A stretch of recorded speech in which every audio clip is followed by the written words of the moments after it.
Flying Sikh Milkha Singh नहीं रहे। बीती रात पीजीआई चंडीगढ़ में मिल्खा सिंह ने आखिरी सांस ली। कोरोना की चपेट में आने के बाद वो लगातार बीमार चल रहे थे। कोरोना नेगेटिव होने के बाद उन्हें अस्पताल से छुट्टी मिल गई थी, लेकिन अचानक से उनकी तबीयत बिगड़ने के बाद उन्हें चंडीगढ़ के पीजीआई अस्पताल में भर्ती किया गया था। एक हफ्ते पहले मिल्खा सिंह की पत्नी का कोरोना से निधन हो गया था। मिल्खा सिंह अपनी पत्नी के दाह संस्कार में शामिल नहीं हो सके थे, क्योंकि वो खुद आईसीयू में भर्ती थे। 91 साल की उम्र में युवाओं की फिटनेस को मात देने वाले मिल्खा सिंह ने दुनिया भर के एथलेटिक ट्रैक पर अपनी कामयाबी का परचम फहराया था।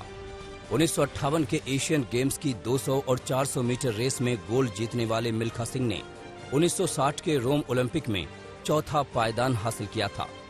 ये पहला मौका था जब हिंदुस्तान का कोई एथलीट ओलंपिक के फाइनल में देश की नुमाइंदगी कर रहा था। उनके बनाए नेशनल रिकॉर्ड को 4 दशक तक कोई एथलीट छू तक नहीं पाया था। 1960 में जनरल अयूब खान ने उन्हें फ्लाइंग सिख की उपाधि दी। मिल्खा सिंह के निधन की खबर मिलते ही उनके चाहने वालों में शोक की लहर दौड़ गई। राष्ट्रपति और प्रधानमंत्री ने मिल्खा सिंह के निधन पर शोक जताया है। प्रधानमंत्री ने मिल्खा सिंह को श्रद्धांजलि देते हुए ट्वीट किया है कि हमने एक महान खिलाड़ी खो दिया है। असंख्य भारतीयों के दिलों में उनके लिए खास जगह थी। उनके व्यक्तित्व ने उन्हें लाखों लोगों का चहेता बना दिया। मिल्खा सिंह के जाने के साथ ही भारतीय एथलेटिक इतिहास का स्वर्णिम अध्याय समाप्त हो गया।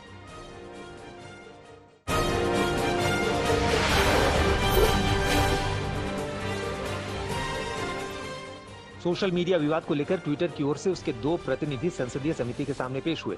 सोशल मीडिया के गलत इस्तेमाल को किस तरह रोका जा सके, ट्विटर को इस संबंध में संसदीय समिति के सवालों का जवाब दिए। भारतीय नागरिकों के अधिकारों की रक्षा और ऑनलाइन प्लेटफॉर्म के दुरुपयोग को रोकने के मुद्दे की जांच के लिए संसदीय समिति की ओर से यह बैठक बुलाई गई थी।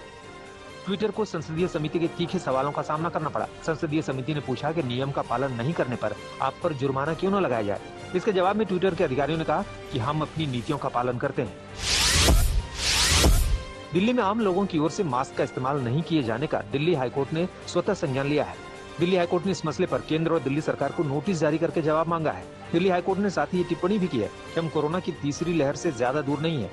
अभी भी सोशल डिस्टेंसिंग जैसे नियमों का सख्ती से पालन नहीं कराया गया।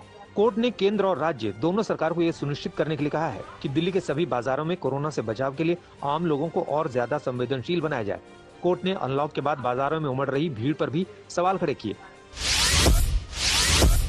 दिल्ली हिंसा मामले में सुप्रीम कोर्ट ने एक्टिविस्ट नताशा नरवाल, देवांगना कालिता और जामिया के स्टूडेंट आसिफ इकबाल तन्हा की जमानत को रद्द करने से इनकार कर दिया, लेकिन हाईकोर्ट के आदेश पर कहा है कि ये ऑर्डर बाकी आरोपियों की जमानत पर आधार नहीं बन जाए। दिल्ली हाईकोर्ट ने बीते दिनों तीनों आरोपियों को जमानत दे दी थी, जिसके बाद दिल्ली पुलिस ने सुप्रीम कोर्ट का दरवाजा खटखटाया था। उत्तर प्रदेश में अवैध रूप से रह रहे रोहिंग्याओं की धरपकड़ जारी है। कल यूपी एटीएस ने कार्रवाई कर मेरठ से 4 रोहिंग्याओं को गिरफ्तार किया। पूछताछ में खुलासा हुआ है कि गिरफ्तार रोहिंग्या न केवल अवैध तरीके से भारत की नागरिकता हासिल कर यहाँ रह रहे थे, बल्कि वो सोने की तस्करी, हवाला कारोबार और मानव तस्करी में भी शामिल हैं। इससे पहले गुरुवार को अलीगढ़ से गिरफ्तार किए गए 2 रोहिंग्याओं के पास से पुलिस ने सोने के बिस्किट भी बरामद किए थे। भारत और न्यूजीलैंड के बीच खेले जा रहे वर्ल्ड टेस्ट चैंपियनशिप का आज दूसरा दिन है, जहां एक बार फिर बारिश का खतरा मंडरा रहा है। साउथहैम्पटन में रुक रुक कर बारिश हो रही है। बारिश के कारण पहले दिन खेल नहीं हो सका। अभी तक मुकाबले का टॉस भी नहीं हो सका है। मैच में आईसीसी ने